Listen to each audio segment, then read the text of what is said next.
Oh yeah. Testing. We're testing the internets. We're still talking about the mic standing here. It's not that long. Oh yeah. Okay. Sounds good. Perfect. Thank you so much for being here this evening.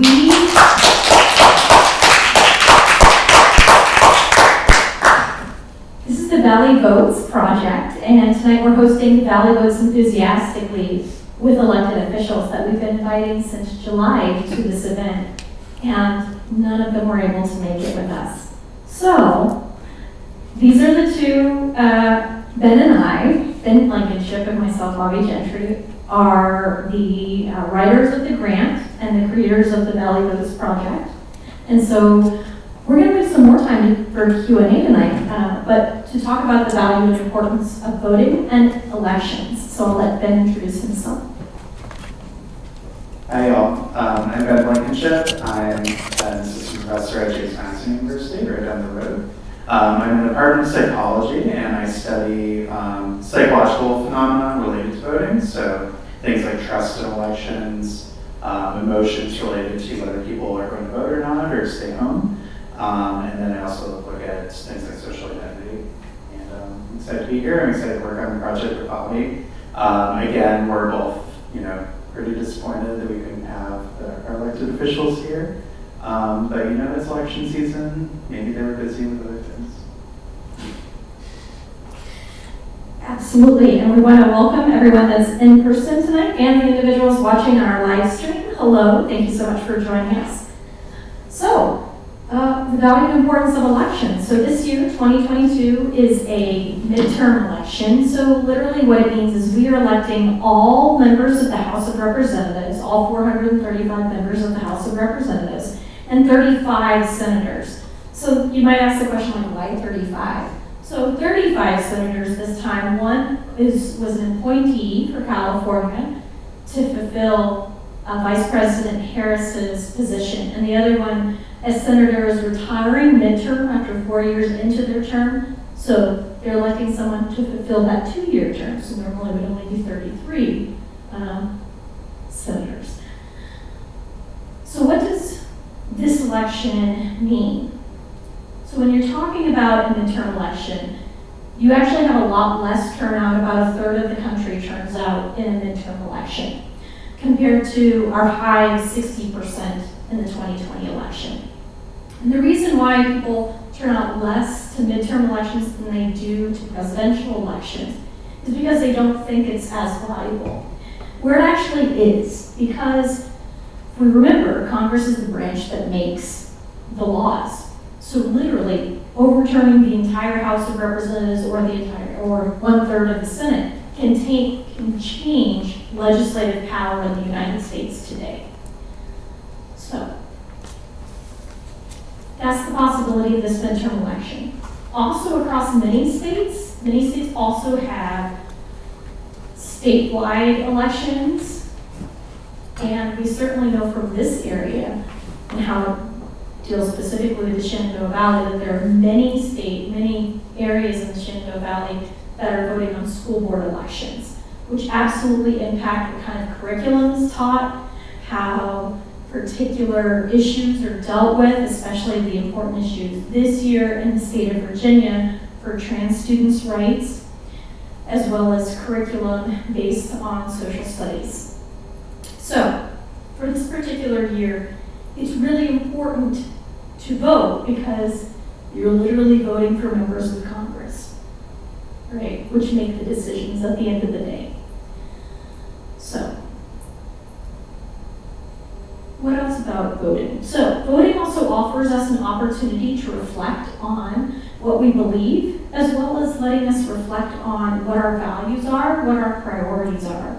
So it's been identified that this election, there's a couple of different major issues that are going to be addressed, not just on the ballot, but also major issues, how people are thinking about voting. One of them is abortion, certainly because the recent Dobbs case that overturned Roe v. Wade. So individuals are going to make decisions about who to vote for based on their opinions on abortion. Other examples, so there's 5 states that are going to vote on whether or not incarcerated individuals are allowed to get paid or not.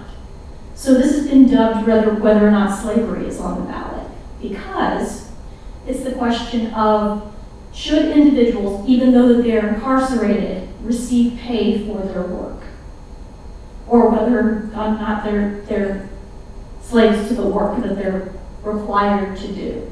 Currently, there's a strike in Alabama of inmates not working, which is directly impacting Alabama's economy because of all of the things that inmates provide. Things like license plates, things like blue books, which on college campuses are the ways that we do essay exams. What? Yeah, for creative inmates. You're welcome. So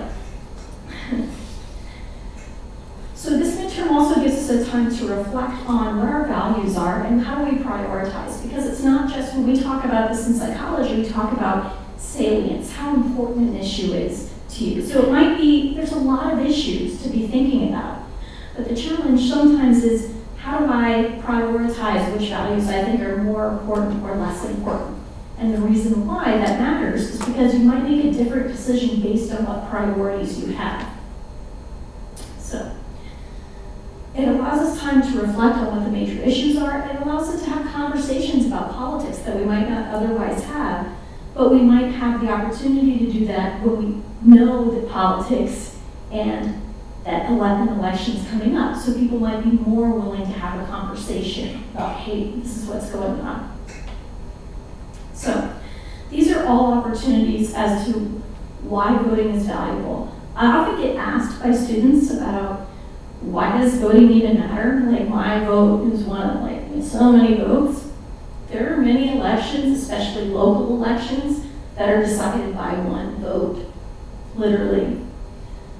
I've been in communities where one vote made the difference between who is an election official and who is not, which is really going to matter, especially when deciding who's allowed to vote. I think I'm going to stop there. I will be happy to elaborate on any one of those, but I'd like your insights, Ben. Yeah, I think that was a great synopsis of kind of the stakes of the midterm election. And I think that Virginia is a very interesting place because you may not know this, but in some states, like there are some years that you don't even have an election, because they stack the governor's race on the presidential year, or they stack the state house races on the midterm. But Virginia is very unique in that we have an election every year. And, I think that there are different arguments about whether that's a good thing or a bad thing. Some people might argue, well, if everyone knows every year you have to vote, like maybe that'll increase turnout. Some people might say, that it's a way to suppress turnout for important statewide elections, like the governor, like state office. But I think that, part of it is getting into the habit of thinking about what's important to you, like you said, your values, and why each particular election is important to you. So I think that a lot of times people feel disconnected from the election process because maybe the candidate that they're being asked to vote between, they may not necessarily match their values, they may not be the perfect candidate. But I think that thinking about what's at stake for you, what's at stake for your family, can really put all those different elections into perspective, whether it's the governor's race in basically 4 years or 3 years. 3 years. 3 years. Or the statewide races or the midterm elections. I think also, as a psychologist, I think a lot about social identity and a lot about, why elections matter to certain people. And one of the things we know is that, people who are the most disadvantaged in society, some of them do turn out in really large numbers. They turn out every election. Some, tend to stay home. And I think that a lot of that has to do with, how much they've seen their political power be able to be enacted through elections. So that's one of the things that I study, and I think that we see a lot of anger in politics right now. We see a lot of people trying to subvert the authenticity of elections, and I think that's coming from a place where people want to know that their voice is heard and they don't feel like it's being heard. So the only thing I'll add to that, and it's kind of like too late for this election now, but one of the things that can help make the election feel much more personal is making sure to get involved early. So for many students in particular, I think that a lot of times, they see the candidates and they're not very excited about them. And really what they should do is in the summer when the midterms are happening, not the midterms, when the primaries are happening, get involved in those, find candidates that you really think are close to your values and close to what you want to see, and get involved in those campaigns, because oftentimes, in the primaries, there's a lot more diversity of people that are involved, and so you can kind of find candidates that match kind of your interests and your values, and then when things move to the general election, which is what we're having now, maybe that candidate didn't advance, but at least if, let's say that the candidate that you were helping support, let's say that they got like 30%, 40% of the vote in the primary, that can still shape the way that that general election candidate approaches things when they run in office. They might have more policies that are in line with that other person. So that's one of the things I talk to my students about voting, is they say not saying names about the last election or anything, they're really boring, they don't care about issues that are important to me. And I said, well, were you involved in primaries? And they said, yeah, and I think that that's really a challenge.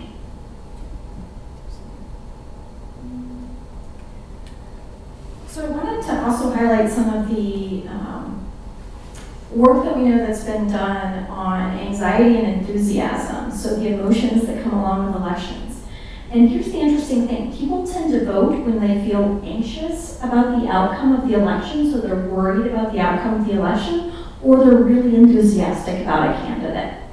And that's the role that emotions can really play in elections, is either going out or feeling anxious about the outcome of an election. And remember, it's not always the case that specific issues are on the ballot, right? So a referendum or an initiative is on the ballot. It might absolutely be the case that you're voting for candidates who support different views on issues. And so it's important to think about these issues that are on the ballot this year, and what does this represent for who we're going to elect to office? Because at the end of the day, we live in a representative republic where people literally, we elect to office to help make decisions for us so that we don't have to vote on every single thing, right? So the opportunity here is be able to impact and be able to influence those people that are going to make decisions about our everyday lives. Whether or not there's going to be a high school built, whether or not election officials and their roles are protected. And so one of the big reasons why we wrote this grant was to rebuild trust in elections, because we know that trust is one of these big issues as a result of the 2020 election that has given us some pause, and rebuilding that trust can be challenging. Virginia as a state does well run elections. What I mean by this is Virginia has a lot of election security, just like many other states do, with verifying ballots. In any state, you can challenge the outcome of the election, and that's just another check on the ballots themselves. And so even legal challenges can be opportunities to reaffirm the outcome of the election. Did you want to say anything else then? I think on the emotion piece, so you mentioned two emotions, which were anxiety and enthusiasm. I think that in recent years, two other emotions that have been really important are anger and fear. I think that politicians, think tanks, all the mechanisms mechanisms that produce campaigns, that decide what ads go in the air, what kind of social media ads to do. They know that fear and anger are two very good ways to get people to come out to the booth, which is unfortunate because a lot of times anger and fear are preventative emotions, so they come from a place that I want to stop something from happening, or something happened and I want to reverse it. So they're not very generative emotions, like enthusiasm is, for instance. If you're enthusiastic about something, it's usually because you want to see a new policy come into place, or you want to see the new high school get built, or whatever it might be. So that's one of the things that I think psychologists are really thinking about. Political psychologists are really thinking about is like, how can we have a politics and policies that make new things, that build our society and make it better, if the incentives and messaging is all around fear and anger? Can you talk a little bit about generative versus the other type of emotion? And what does that mean? Yeah, so what I mean by generative is it's something that's invokes like a creative spirit, like so emotions like, mostly positive emotions, are things that people feel when they're creating new initiatives, creating new ideas. So oftentimes you get, new policies or new ideas for how to fix a problem when you're in that generative space versus when you're in that prevention mindset, where it's like, there's a policy coming down the pipe from the other side that I don't like, so I'm going to vote my person in to try to fight that policy. Or, there's a policy that's already been put into place that I disagree with, so I'm going to vote my person in to try to reverse that policy. And this happens on both sides of the aisle. I think that there's a lot of fear on the left about things like, abortion access and about trans issues in schools. Well placed, I would say, in a lot of ways. There's fear on the right about things like immigration, like, voting, election integrity, things like that. So I think that, it's a bipartisan strategy. It's not that one side uses fear or anger more so than the other. Now, to the extent to which some of that fear is overblown, or the messaging is kind of hyperbolized in order to kind of stoke kind of disproportionate response, I think we can talk about that. But yeah, you just don't see in a lot of campaigns like this, generative, excitement. There's not an excitement and enthusiasm to say, what are things that we can do to, make people's lives better. So we're going to open it up to questions from the audience and from our internet individuals. I can walk around and give them Oh, that's fine. Well, we can hear the questions and then we'll repeat them. Yeah.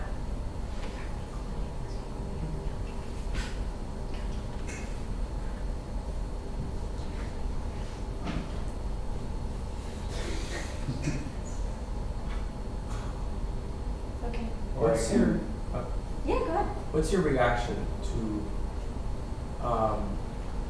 putting issues such as how the left is doing it, putting issues like abortion, LGBTQ rights, and using those to keep persisting people to continue to vote? I'm sure that's not a positive thing, but how can we counterweigh that?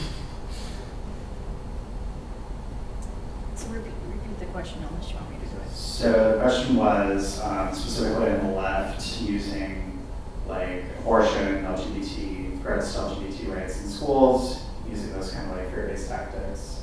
Was it how do we do less of that, or how do we comments on that? comments on that? And not just specifically the left, also the right using immigration issues, just fear-mongering issues that to encourage voting. So I think that I first want to start with, I don't want to downplay the importance of those issues, or the fact that sometimes issues can be threatening for people, for real people's lived experiences. And that is a way to get people to vote if they know that like their rights or like people like them might be in danger or might not be able to live to their full potential. So I would say that fear can be a useful tool. I would say what I would argue is that it might be like, it's kind of like a thermostat kind of thing. And you can use fear, but if you're like amping up the fear too much, and both sides are kind of in this like arms race of like trying to make their base more fearful and more motivated to vote, I think that that's where the problem is really coming. So leveraging fear, but also leveraging enthusiasm and excitement and some of these positive emotions, I think, as best they can. Yeah, I'll go with what Ben said because that's exactly right. I think it's utilized as a tactic by both political parties. However, the people can ask for better and should expect better. And so part of it is recognizing that the political parties or lobbying organizations or other individuals are attempting to manipulate one's emotions. And attempting to manipulate one's emotions in order to get you to act or to get you to not act. Because sometimes just creating that fear or just creating that distrust can actually discourage people from turning out to vote. And so thinking through those things, those elements are really helpful to understand, but I'm hopeful that we can expect better out of political parties and politicians that utilize these tactics. And one of the ways that we can do so is through voting. Not just voicing our concern about how campaigns are run, but also, right, if there's a difference between a candidate that is using fear tactics and one that is not, right, making the choice to vote for the candidate that would not be using those tactics. So some of it is just expecting better, but also we can create laws about campaigning. We absolutely have laws about campaigning. So these include laws like how much an individual can donate to a political campaign. Right? How an individual is allowed to advertise or not advertise. We also have laws that clearly show where does the money come from in a campaign, who the donors are, and where does the money go. Those are federal requirements. Just to add to that, as far as policies that can help kind of turn down that thermostat, make things less intense. One of the things that really freaks me out as a psychologist is how much political campaigning is done on social media. We know that the social media companies know how you're feeling when you're using the apps. They can dial in your emotions as you're using the apps. We know there's been large-scale studies using thousands of people with Facebook, for instance, showing that they can change your newsfeed to make you feel a certain way, make you feel more anxious, make you feel more angry, make you feel more depressed, whatever it is. And apps like TikTok, I'm sure, are just as bad, if not worse. So what I would like to see is some sort of legislation and restriction on political advertising on social media, because I think that that can really like amp up that temperature and really make it so that we're kind of speaking to people's lowest kind of, not the thinking brain, but the emotional brain. And that's not where you want to be when you're making political decisions. You want to be in your thinking brain, right? And then you've heard of the book, Think Fast, Think Slow. Yes. So we want to be in thinking slow brain. We want to be deliberative, thinking about what do I need to do to make our society better, to make our communities better. And we can't have those like realistic conversations and come to real conclusions if we're in that emotional, that fast thinking brain.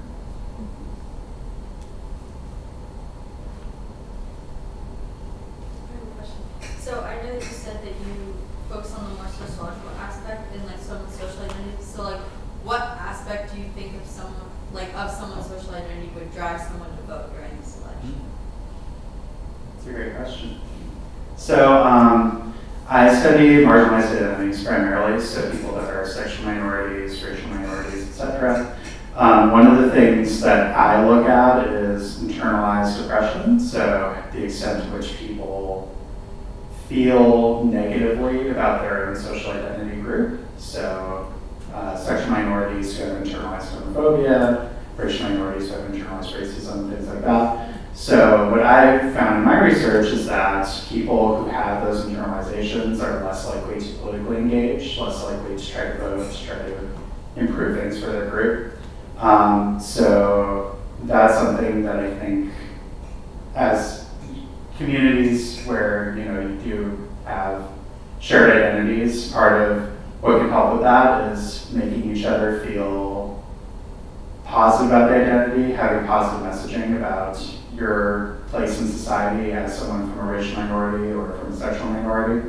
Not only does that make people feel good about themselves and good about their identity, but it also makes them, as a group, obtain more political power because more members of that group are politically engaged.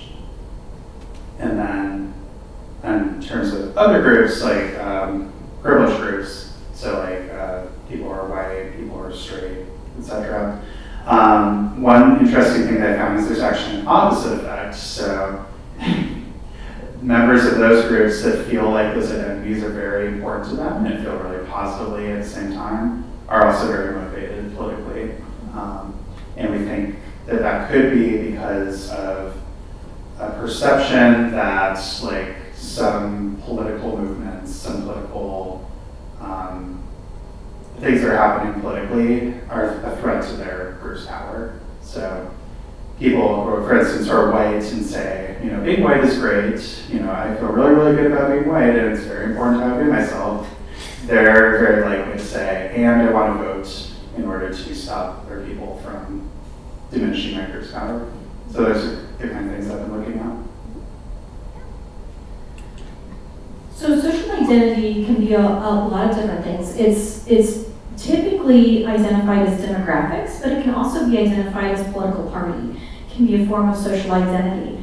But what makes the United States particularly interesting compared to other Western democracies is that political parties in other countries have a higher threshold for participation. Meaning you don't just say that you're a Republican, a Democrat, an independent. There are literally actions that you take in order to be that. So it's really fascinating. Or, you could be a Jedi. Part of the Jedi Party in Australia actually exists. So one of the big things that we study in political science is the identity that one has of a political identity, meaning how do you identify with a political party? Now, my work that I do actually expands that beyond just understanding who you are identified as a political party, but how do you understand your values, how do you understand your beliefs and where they come from, and how do you define who you are? So this is an interesting thread that we talk about both in political science and psychology, which is the individual's identification versus society's identification. So it's really a fantastic view of a mirror, right? How I see myself versus how other people see me. And so social identities can be utilized and can be mobilized in order to create a group identity, a positive group identity, or create a negative identity of the other, right? So one of the big things in social psychology is identifying us versus them. And this is often used in politics in order to either activate people or disengage people. And so these are particular strategies that are utilized. So in the United States, the political party structure, because we have a two major party system, works the way that it does, and it continues to perpetuate itself, is one where the systematic choices that we have made in the United States limit us to two parties rather than having a multi-party system. Most of that is election laws about who's allowed to be on the ballot, who's allowed to be run for office, what kind of endorsements are required. There's a number of signatures required by position, by state, in order to be able to get on the ballot if you're not currently on the ballot.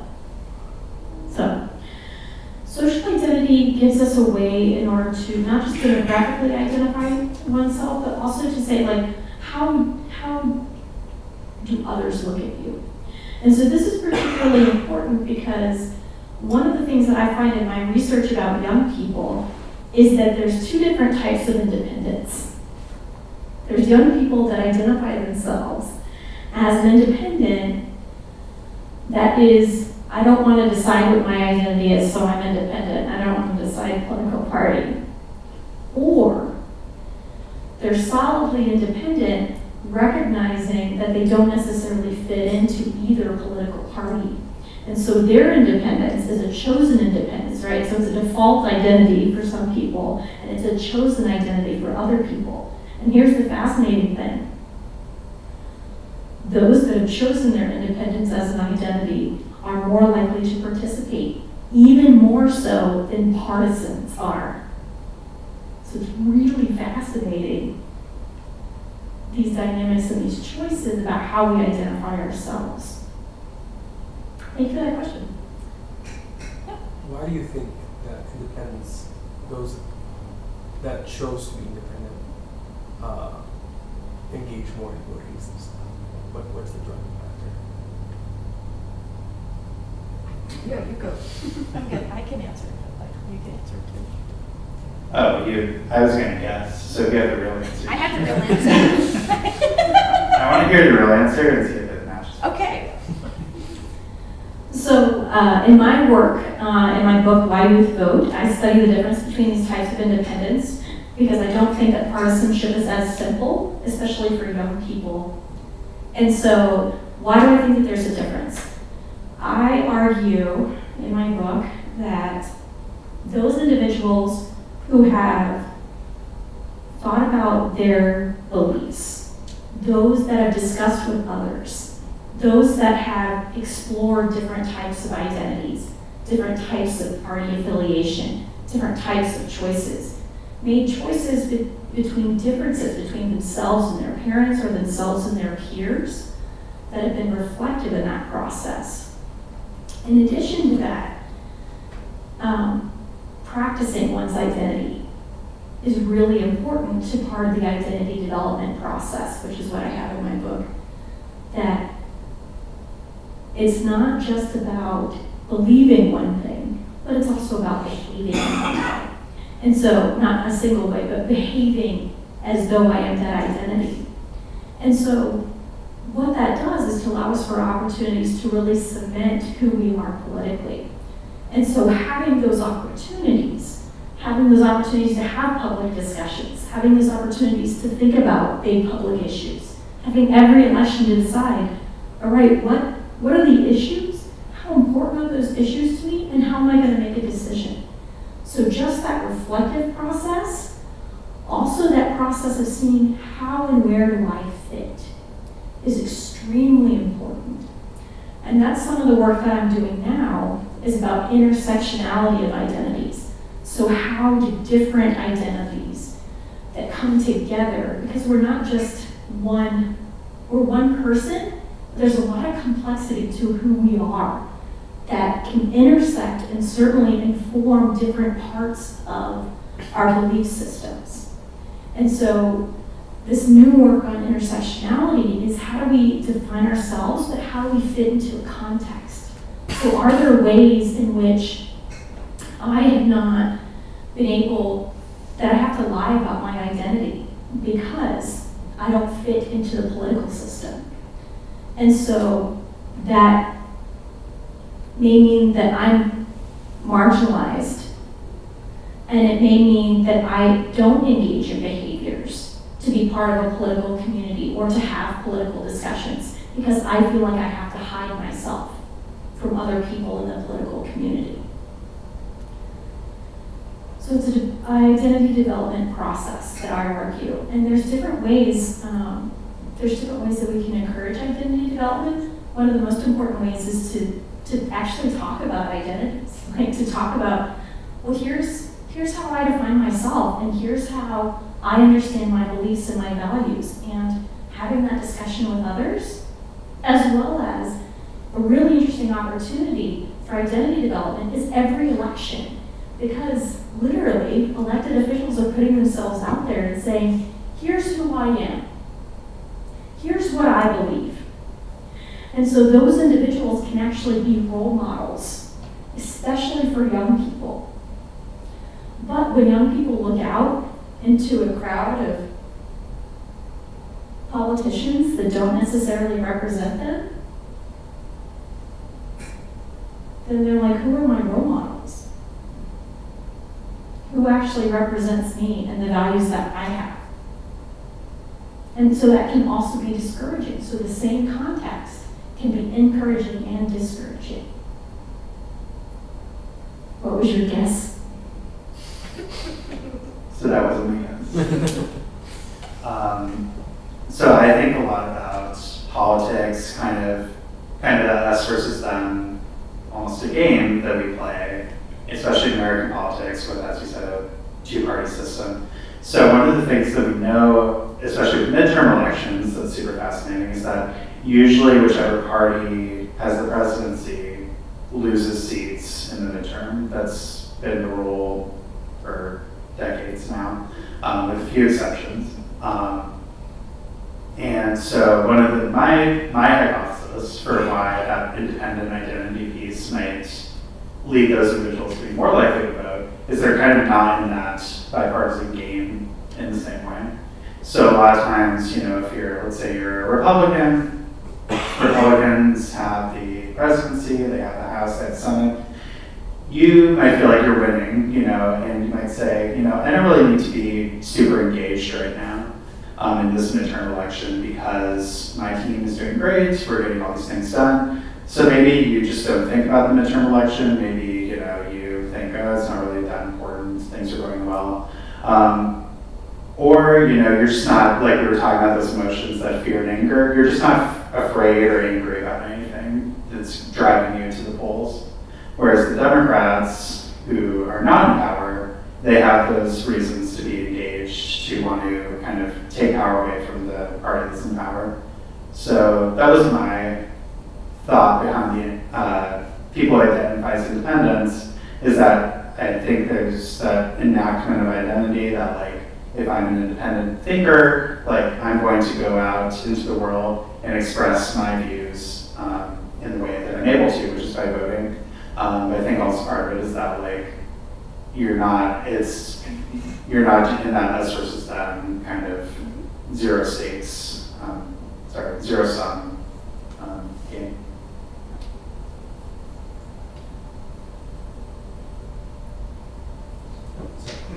Obviously, voting is a problem that has been addressed a lot in the recent election cycles, and I found a lot of these kind of projects, like even like the NFL has a voting project, and you'll hear celebrities tweet like, "Oh, go vote, go vote."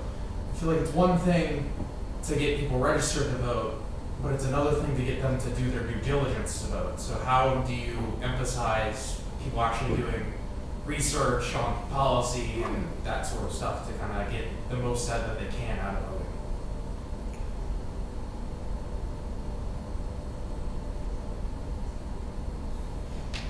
I have an answer. Do you want to go? You can go first. Okay. Oh, so the question was, so we can get people registered, and there's a lot of different campaigns that have offered voter registration, such as the NFL's voting campaign. But then how do we get people to the polls? So there's a lot of different answers to that question. Let me think through some of them. So first and foremost, the United States is unlike many other nations where you personally have to register to vote. Many other Western democracies that we compare ourselves to, right, the UK and Europe, have automatic voter registration. So as soon as you turn 18, you are registered to vote. It could be the case in the United States that you were never registered to vote, even though you're eligible to vote. And so we run these numbers in political science, voting eligible population, right? And so those are all people that would meet the requirements, right? Including registration, which is a much smaller number than only those that are over 18. So, how do we move from voter registration to actual voting? So interestingly enough, 2020 is a great example of, we had about 70% of the American public that was registered to vote in 2020. 72% in the state of Virginia registered to vote, eligible voters that were registered. And in 2020, we see record turnout. So, there's a couple of different reasons for that. Because we made voting easier in many different states across the United States. Some states implementing mail-in ballots, like the state of Colorado already has mail-in ballots and uses it for every election. Creating drop boxes. So some of this was to eliminate the fear of getting sick just by waiting in line to vote. And so dispelling that fear and anxiety about, I might get sick if I come vote, right? Offered a lot of opportunity for people to participate that otherwise might not have been able to participate because we opened up a lot of those opportunities. And here's what we know. When we decrease the barriers to voting and to registration, we increase turnout, regardless of the state or locality. So one of the things that some states did was to do same-day registration and voting. We absolutely have we have in the United States the opportunity to implement that in every single state. We have the technology to do that, to verify someone's identity the same day that they would be eligible to vote. So, we have some evidence about that opportunity. The other thing is reminding people about Election Day and actually encouraging them to utilize platforms to, where is my polling station, right? Because the polling station is not often the same place as you went to turn in your registration or where you mailed in your registration. So some of it is access to the ballot and being able to get to the polling station. In many urban areas, it's much more accessible right down the street. In much more rural areas, you might have to drive to the next town or county sometimes to be able to vote. So they might have one place in the entire county where you could vote. So that's some of it. We could change registration in the United States. Right, one of the basic ways in which we allowed for easier voter registration was the Motor Voter Law of 1996, which anytime a person interacts with government, they should be given the option to register to vote. So the reason why it's called the Motor Voter Law was because DMVs were the place where if you're changing your address, right, it's a great opportunity to change your address to your new residence for voting. And so it was implemented in every state, right, because it was federal law, to offer the opportunity to register to vote. So there are ways that we can make registration easier. There are also ways that we can make voting easier. And what I mean by that is making access to the ballot easier. And so we know that when we increase barriers, and there have been states literally this year that have made decisions to do away with drop boxes or to do away with extensive hours of early voting or even take away weekend hours of early voting. And so there have been increased questions about whether or not turnout is going to be affected by some of these decisions in these states.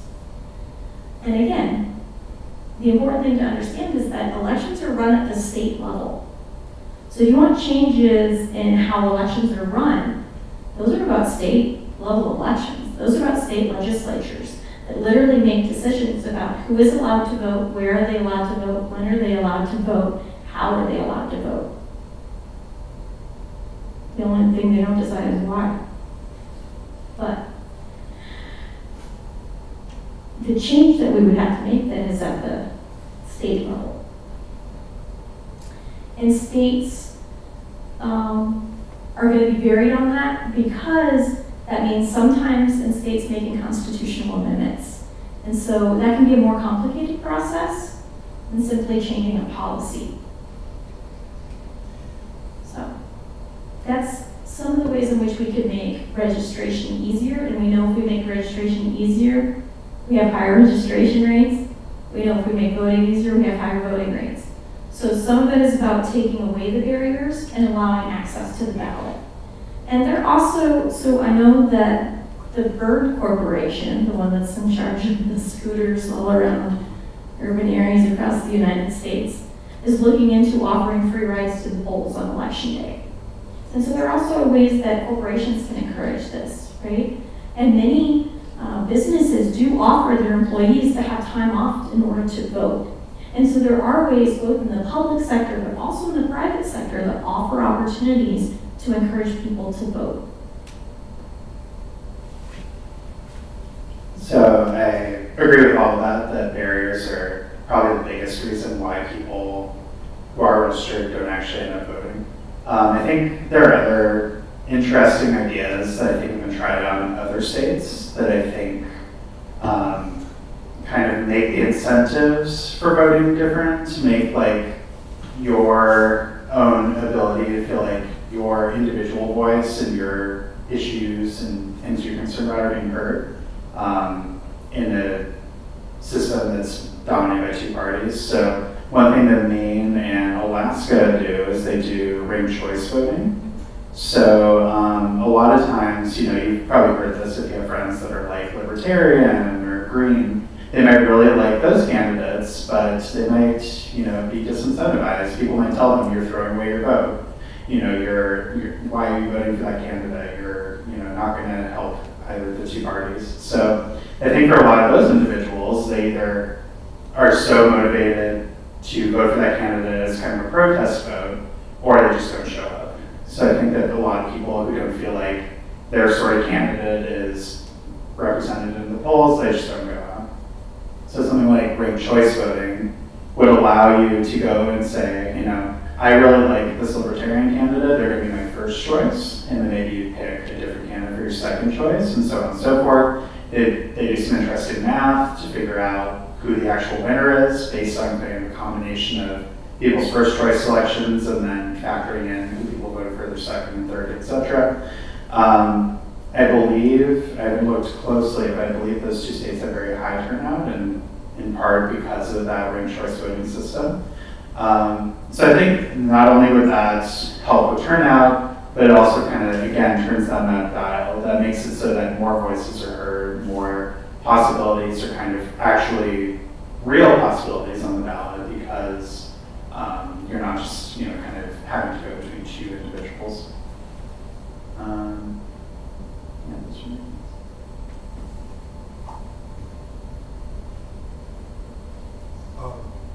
If I'm an independent voter and I do research on the candidates in my election and I don't feel that I fit into either of those candidates, how do I vote? I think a great time when ranked choice voting would be helpful. If you don't have ranked choice voting, I mean, there are different approaches to this.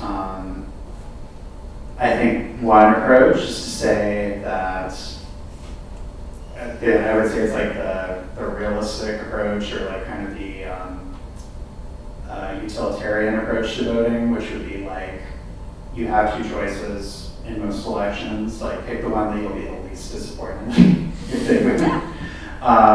And honestly, like that's, I think, how most people vote. Like if you look at, for instance, if you look at the primaries, like if you take the person who won the primary, maybe they win like 40% of the vote in that primary. So of that person's own party, only 40% of those people actually wanted them to move on to the general. So by extension, you imagine some probably large percentage of that remaining 60% probably aren't really crazy about that candidate. So for a lot of people, they're not voting for the person who they think is the best representation of their values, but just who they're going to be the least disappointed or the most happy about if they were to win over the other candidate. Another way to make that choice, and this is an important reason as to why voting is so important, is it allows us this moment of reflection about what are the issues that are important to me? What do I think about those issues? Because it might be the case that we haven't necessarily thought about these issues, right? Like, inflation is on the ballot this year. Like, and what we mean by that is people are making decisions based on not necessarily inflation, the idea of inflation, but how well the economy is doing. And so we talk about that as economic benefits. So, and it could absolutely be the case that candidates don't necessarily have a policy position on your particular policy area that you really care about, right? And so that can be a challenge. We often find that people are going to do what we call proximity voting. They're going to look at the candidates and they're going to see who am I closer to. And then if I'm closer to that person, then that's the person that I can feel comfortable, less discomfort in voting for. It can be hard for independent individuals that identify as independent, individuals that identify as libertarian, and the other one we don't necessarily talk about in American politics, which is communitarianism, where it is socially conservative, economically liberal. And so that's not even on our radar in the United States. And yet we find that there are many Americans that are socially conservative and yet do want to invest in social programming. So some of it can just be talking to the campaigns themselves, going to candidate forums and seeing who do you think would best represent you, even though they're not exactly you. Because no candidate is going to match you perfectly. Like, that's an impossibility, right? No two people are the same. Even twins aren't the same, right? So the important thing there is you're taking that time to reflect, but you're also taking that time because elected officials, even after the election, are going to look and see who voted. Because that's public record. And so if you're calling with a complaint, if you're calling with, hey, I want you to address this issue, we know that candidates are more likely, elected officials are more likely to listen to somebody that voted in the election than someone that didn't vote in the election. And so that's just the facts. And so it can be difficult. So the big thing is to reflect on and get knowledgeable about what are the policy issues that I'm facing, what are the issues in this election, how do I think about those particular issues, what do I believe about those issues, and to talk about those issues with others. Because it might be the case that I don't know very much about this issue. So just talking about it with someone else, especially somebody from a different perspective, will be a great opportunity for me to learn more and to learn about these things like, inflation, right? And so it gives us a better perspective. It also allows us to reflect on, hey, have I changed my mind about this issue? Which is really unique in American public opinion, because Americans are really confident in their opinions. Really fascinating. I